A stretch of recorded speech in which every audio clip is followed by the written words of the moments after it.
कह रहे हैं कि जंग करेंगे, वो तो कह रहे हैं, ठीक है ना, तो करके देख लें। तो उनकी सिक्योरिटी अदारे नाकाम है, तो वो इतने वाकयात होते हैं और इल्जाम वो पाकिस्तान पे लगा देते हैं। कोई उधर बच्चा भी पैदा हो जाता है ना खूबसूरत, तो वो कहते हैं ये पाकिस्तानी है, पाकिस्तानियों का।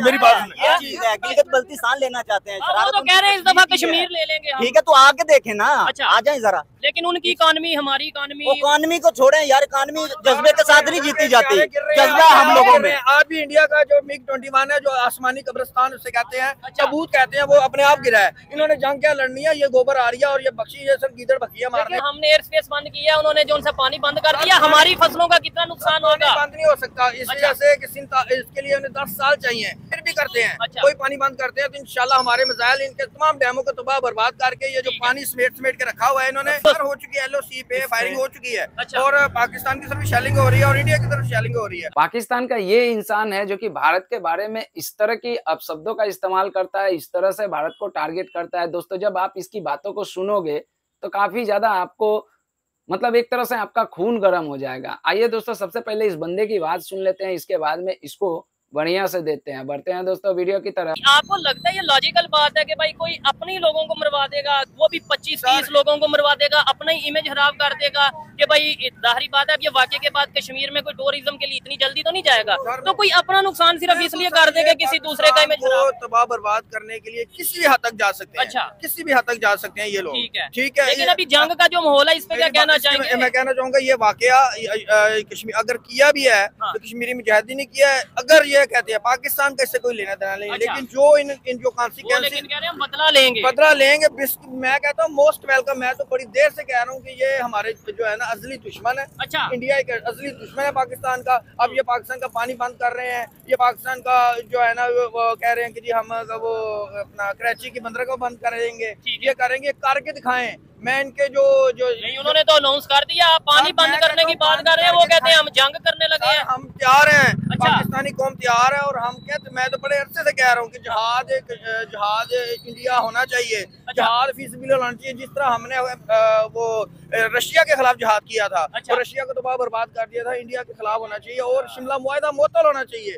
और इंडिया का जो भी अमल करता है इसका इनका जवाब डर के बोल रहे हैं यहाँ पे, इंडिया का नाम बड़ा डर के नहीं, यहाँ पे ना कोई सर मेरी बात सुने, मोस्ट वेलकम। मुझे कोई डर नहीं है किसी का। मैं तो कहता हूँ कि ये शिमला मुआहदा मुअत्तल करे और ये अगर इंडिया किसी किस्म का कोई मिसाइल हमला करता है या कुछ भी अमल करता है इसका इनके जवाब पत्थर से होना चाहिए। और दूसरे नंबर पे ये जो पाकिस्तान ने बहुत अच्छा किया है कि एयर स्पेस बंद कर दिया। $50 करोड़ इनका डेली का नुकसान हो रहा है। इनकी टाटा, एयर इंडिया सारी बंद हो जाएंगी, इनको नाकाबिले तराफी नुकसान पहुंचेगा। और अगर दूसरी साइड पे भी तो देखे ना, हमने एयर स्पेस बंद किया, उन्होंने जो उनसे पानी बंद कर दिया, हमारी फसलों का कितना नुकसान होगा। बंद नहीं हो सकता इस वजह से कि इसके लिए उन्हें 10 साल चाहिए। इन्होंने डैम बनाने हैं, लेकिन हमारी तरफ से ये कह दिया गया है कि ये वार फिर भी करते हैं। कोई पानी बंद करते हैं तो इंशाल्लाह हमारे मिसाइल इनके तमाम डैमों को तबाह बर्बाद करके, ये जो पानी समेट के रखा हुआ है इन्होंने, इन्हीं से तबाह बर्बाद कर देंगे और ये बह जाएंगे उसी पानी के अंदर। अच्छा, क्या कहना चाहेंगे वकील साहब? जंग का माहौल है, जरा जज्बाती का माहौल है। वकील साहब जज्बात में आगे कुछ ज्यादा ही बातें कह जा रहे हैं। ठीक है, पानी उन्होंने आज से हमारा बंद नहीं किया हुआ। हमारे दरिया रावी के हालात देखें, दरिया सतलुज के हालात देखें, ठीक है ना। पानी ऑलरेडी उन्होंने हमारा बंद किया हुआ है, हम उनको अपना कीमती नमक दे रहे हैं। अच्छा, ठीक है ना। वो हमसे वायदा तोड़ते हैं, जैसे कि उन्होंने 48 घंटे में निकलने का हुक्म दिया है सबको कि मुल्क छोड़ के चले जाएं। हमने आगे से रद्द अमल दिया है, ठीक है, लेकिन हम एज आ पाकिस्तानी इस मामले में सब एक है। ठीक है, ठीक है। हम अंदरूनी इख्तिलाफात जो भी हों हमारे, लेकिन जब वो अपनी जगह है, लेकिन जब हम मुल्क की सतह पे आएंगे ना तो हम एक है। लेकिन इस टाइम जो गुस्सा नजर आ रहा है इंडियन पब्लिक, हमें बहुत से लोग इंडिया से देखते हैं, नीचे कमेंट देख के मुझे ऐसा लग रहा है कि 2 दिन तो ज्यादा है, 2 घंटों में जंग स्टार्ट हो सकती है। इवन हो चुकी है, LOC पे फायरिंग हो चुकी है। अच्छा, और पाकिस्तान की तरफ शेलिंग हो रही है और इंडिया की तरफ शेलिंग हो रही है। ऊपर आ रही है जो पाकिस्तान के गलत बात ना करें, आप चुप कर जाए। जेडी बख्शी जो ये भौंक रहे हैं, ये आए, अगर इसमें इतनी हिम्मत है ना, तुम आ, पाकिस्तान में गोबर आ रही है, तुम आ और तुम्हें कुत्ते का गोश्त खिलाएंगे हम। नहीं, ये गलत बात नहीं, गलत बात नहीं है। ये पर्सनल मेरी बात सुने, ये सिर्फ टीवी के बैठ के और AC रूम में बैठ के बातें करने हैं। ये आए और पाकिस्तानी आर्मी का मुकाबला करे। आपसे 5 गुना छोटा मुल्क है, क्यों डर रहे हैं? क्यों डर रहे हैं? अगर हमने किया, अब कोल हमने आपके ये 25 बंदे मारे हैं, तो आओ मुकाबला करो, हमला करो, फिर देखो कितने अभिनंदन उन्हें बुलाने की जरूरत ही नहीं है। हम खुद जाए, कश्मीर में जुल्म हो रहा है, हमें भी पहल कर लेनी चाहिए किसी बात में। हम। अच्छा, वो इनकी बात सुने, वो कह रहे हैं आप चले जाए। हमें भी जाना चाहिए, हम पाकिस्तान ठीक है ना, हमें भी जाना चाहिए। जैसे लास्ट टाइम गजा पे बात हुई है, जैसे कश्मीर पे बात हुई है, कश्मीर में अटैक हो रहे हैं, हमें भी करना चाहिए हमारे, ठीक है ना। अब ये जिहाद होना चाहिए और तब तक नहीं जब तक आखिरी हिंदू फौजी कश्मीर से नहीं निकल जाते। ये हिंदू मुस्लिम की वकील साहब मेरी बात सुने, वकील साहब मेरी बात सुने। हमें जिहाद का ऐलान करना चाहिए और जिहाद में बरकत है। मैं आर्मी चीफ साहब से भी गुजारिश करूंगा, रिक्वेस्ट करूंगा, जिस तरह जनरल ज़ियाउल हक ने बेसब्र समानी की हालत में दुनिया की सुपर पावर के खिलाफ जिहाद का ऐलान किया होता है। F-16 भी आया, पैसा भी आया जिहाद की बरकत से। मैं अमेरिका ने दिया, हमारी आवाम को अमेरिका ये कह रहे हैं हम इंडिया, हमारी आवाम को अभी इतना नॉलेज नहीं है, ना इतनी सेंस नहीं है, ना उसको दीन का इल्म है, लेकिन हमें एक खालिद बिन वलीद की सिर्फ जरूरत है, लीडर अच्छा हो, एक जनरल ज़ियाउल हक की जरूरत है, सलाहुद्दीन अय्यूबी की जरूरत है, औरंगजेब आलमगीर की जरूरत है। ठीक है, नहीं तो अभी जनरल आसिम मुनीर अल्हम्दुलिल्लाह जिस तरह माशाल्लाह कुरान पाक पढ़ते हैं, अच्छा तकरीबात में वो आप ये कह रहे हैं पैसा अमेरिका से आया था ना जब रशिया के खिलाफ हम जंग कर रहे थे, ऐसा ही है भाईजान, या हिस्सा थे उस जंग का? मेरी बात सुने, मेरी बात सुने, नहीं मुझे मौका दे, मेरी बात सुने वकील साहब। अच्छा, आप मतलब को ना बीच में लाए। वकील साहब जज्बाती हो रहे हैं, जज्बात में बहुत ज्यादा अल्फाज बोले जा रहे हैं। ठीक है, जिहाद का हुक्म आज से पहले ही है, गजा के मामले में भी सारे लोग कह चुके हैं, ठीक है ना। तो वकील साहब नहीं पहुंचे, वकील साहब इधर ही मेरे साथ खड़े हैं, ठीक है ना। बातें करने से कुछ नहीं होता जब तक अमल नहीं होगा, ठीक है ना। ठीक है, हाँ। अच्छा, उनकी इकोनॉमी हमारी इकोनॉमी, क्या आपको लगता है कि वो जंग फोड़ कर पाते हैं या कर पाएंगे, या हम जंग फोड़ कर पाएंगे? उन्हें भी मौके देखें, जब जंग होगी ना तो ये न्यूक्लियर की जंग पावर है, ठीक है ना। डॉक्टर अब्दुल कदीर खान का शुक्रिया कि आज हम एक फख्र महसूस कर रहे हैं, इंडिया को एक हम जवाब देना चाह रहे हैं। अच्छा, क्या हो ये हम धमकियां क्यों लगा रहे हैं? अच्छा, ठीक है ना, ये हम अमली तौर पे धमकियां इसलिए लगा रहे हैं कि हमें दो है, एक हम मुस्लिम कौम है, ठीक है, हमें मौत से डर नहीं लगता, हमें पता है कि हमारी जिंदगी अच्छा इस्लाम के लिए शहादत है, ठीक है। आप जंग करना चाहते हैं? मैं कहता हूँ अभी जंग करें, आप जंग करना चाहते हैं? क्यों हमें शुरू करनी चाहिए। याद करें यूसुफ बिन ताशफीन को, जब दुश्मन की राना सांगा की फौज उनके मुकाबले में आई, ठीक है, उन्होंने कहा आज आसमान के फरिश्ते भी तेरी मदद को उतर आए ना, तो कोई तुझसे मुझे बचा नहीं सकता मेरे क्या। जंग होनी चाहिए। यूसुफ बिन ताशफीन ने पता क्या जवाब दिया? उसने कहा कि भाई तेरे पास लाख फौज हो, हम क्या करें, तू तैयार हो, मैं अभी आ रहा हूँ। उसने पहले जंग का ऐलान किया था। नहीं होनी चाहिए, नहीं टिकते फिर इन्होंने होना चाहिए। ऐसे सब लोग जंग के लिए तैयार हैं जी, जंग होनी चाहिए, जंग होनी चाहिए, होनी चाहिए जंग। अच्छा, ये देखिए भाई अल जहाद आप जाएंगे जंग पे? जाएंगे, क्यों नहीं जाएंगे? अभी बुलाएं, जाएंगे। हम पाकिस्तान आर्मी का शाना बिशाना जंग करेंगे और इंडिया को कश्मीर से बाहर निकाल के फेंक देंगे। इंडिया को कितने लोग, जैसे 2 दिन में इतना कशीदा माहौल हो गया कि आप ये देखते हैं, मैं प्रोग्राम डेली करता हूँ, इंडिया के ऊपर ही प्रोग्राम करता हूँ, लेकिन इतने लोग इकट्ठे नहीं होते। आज यहाँ पे भी गमो गुस्सा मौजूद है कि जैसे इंडिया से कहा जा रहा है बदला होगा, बदला। मैं आज भी ये कहता हूँ, जितने लोग इधर खड़े हो गए इनके दरमियान कहता हूँ, जंग किसी मसले का हल नहीं है।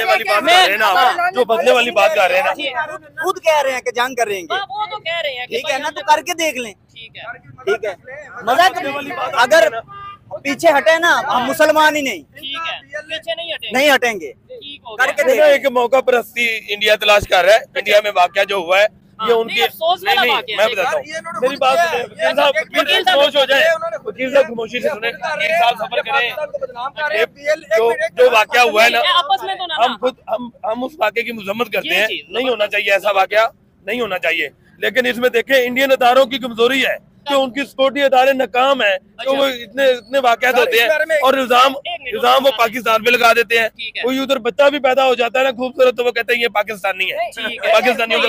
थोड़ा सा नहीं, मेरी बात सुनिए, गिलगित बल्तिस्तान लेना चाहते हैं, वो तो कह रहे हैं इस दफा कश्मीर ले लेंगे। ठीक है, तो आगे देखें ना, आ जाए जरा। लेकिन उनकी इकोनॉमी हमारी इकोनॉमी को छोड़ें यार, इकोनॉमी जज्बे के साथ नहीं जीती जाती, जज्बा हम लोगों में। आज भी इंडिया का जो MiG-21 है, जो आसमानी कब्रिस्तान उसे कहते हैं, सबूत कहते हैं, वो अपने आप गिरा है। इन्होंने जंग क्या लड़नी है, ये गोबर आ रही है और ये बख्शी, ये सर गीदड़ बखिया मारने जो गए हैं। मैं इनकी बात की मंजूरी करना चाहूंगा, इनकी बात की उसकी मजम्मत।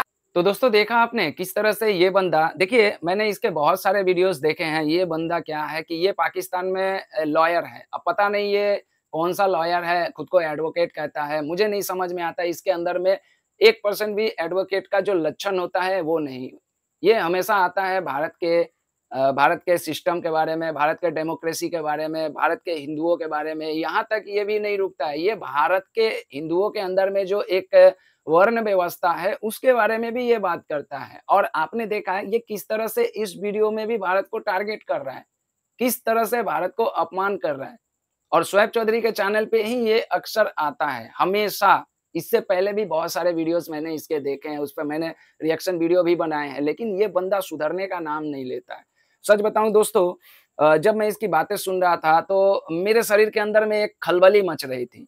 अगर ये बंदा मेरे सामने रहता तो मैं इसको बहुत ही अच्छे तरीके से जवाब देता। और मैं बिहार का निवासी हूँ, तो आप समझ सकते हैं कि बिहार के लोगों के पास में बिहार के लोगों के सामने अगर उसके देश के लिए अगर कोई कुछ बोलता है तो बिहारी क्या करता है वो आप सभी लोगों को पता है। पूरे हिंदुस्तान के लोगों को पता है कि एक बिहारी के सामने उसके देश, उसके कंट्री के लिए अगर कोई अपशब्द कहता है तो फिर वो बिहारी क्या करता है, किसी से कोई ढका छिपा कुछ नहीं है। दोस्तों क्या कहिएगा इस बंदे के बारे में? देखिए, पहली बात तो कि पाकिस्तान में अभी आटे की कमी है, पाकिस्तान के लोगों के पास में खाने को नहीं है। पाकिस्तान की जो मईशत है, जो इनके ज़बान में जो कहा जाता है, हमारे ज़बान में जो आर्थिक स्थिति कहा जाता है, पाकिस्तान की जो मईशत है वो डंवाडोल है।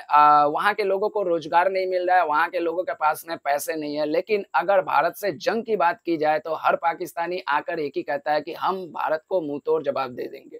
तो मैं पाकिस्तानियों से एक बात कहना चाहता हूँ कि आपको अंदाजा नहीं है, आपको अंदाजा नहीं है, पिछले लगभग 35-40 सालों से भारत इग्नोर करते जा रहा है, इग्नोर करते जा रहा है। देखिए, भारत के पास में और भारत के लोगों के पास में और खास करके भारत में जो मेजॉरिटी कम्युनिटी है हिंदू, उसके पास में ना एक सहनशीलता जो होती है वो काफ़ी ज़्यादा है। भारत के जो हिंदू होते हैं या फिर भारत के मुसलमान भी बहुत सारे ऐसे हैं, भारत के लोगों के अंदर में एक सहनशीलता नाम की चीज़ है वो बहुत ज़्यादा है। भारत के लोग हमेशा सोचते हैं कि चलो इस बार नहीं अगली बार सुधर जाएगा, इस बार नहीं अगली बार सुधर जाएगा, लेकिन इस बार हद से ज़्यादा हो गया है। और इस बार भारत के लोग अपना मन बना चुके हैं आर या पार। इस बार आतंकवाद के ऊपर में ऐसी चोट करना है, ऐसी चोट करना है कि पाकिस्तान का कोई भी बंदा इस तरह से आकर भारत के ऊपर में टारगेट करने और भारत को आंखें दिखाने लायक भी खड़ा होकर बोलने का अपनी औकात नहीं रखेगा। ऐसी इस बार एक्शन लिया। और हमारी गवर्नमेंट, भारत की गवर्नमेंट ने एक ऐसा स्टेप लिया है। देखो, हर समस्या का समाधान जंग नहीं होता है, इस बात को हम भी मानते हैं। इसीलिए भारत ने सबसे पहले सिंधु जल समझौते को निलंबित कर दिया है। आप लोगों को ऐसा लगता है कि यार हमारा पानी बंद कर दिया क्या हो जाएगा, पाकिस्तान तो कलमे के नाम पे बना है, पाकिस्तान पर अल्लाह का एक खास करम है। लेकिन आपको पता होना चाहिए 2 महीने तो बहुत ज्यादा हो जाती है, 1 महीने के अंदर में पाकिस्तान के अंदर में आपको पता चल जाएगा कि सिंधु जल समझौता जो आप लोगों के लिए कितना महत्वपूर्ण था, भारत ने उस समझौते को निलंबित करके आपके पानी को रोक दे। और उसके बाद में जब आपके देश में सूखा पड़ेगा, आपके देश में जब पानी की किल्लत होगी, उसके बाद आप लोगों को पता होगा और उसके बाद में आप लोगों को पता चलेगा। अभी आप लोगों को तो बस आपके अंदर में जोश है ना, इस बार जोश को ठंडा कर दिया जाएगा। दोस्तों इस बंदे के बारे में क्या कहना है? ये बंदा भारत को आकर काफी ज्यादा कोसते रहता है, भारत को धमकियां लगाता है और हम यहाँ से बैठकर बस इन जैसे जी वाले लोगों को, इन जैसे हुतिया लोगों के बस मजाक उड़ाते रहेंगे और क्या करेंगे। दोस्तों कमेंट बॉक्स में जरूर जवाब दीजिएगा इस बंदे को। मिलता हूँ किसी दूसरे वीडियो में, तब तक के लिए दोस्तों जय हिंद, इंडियन आर्मी जिंदाबाद।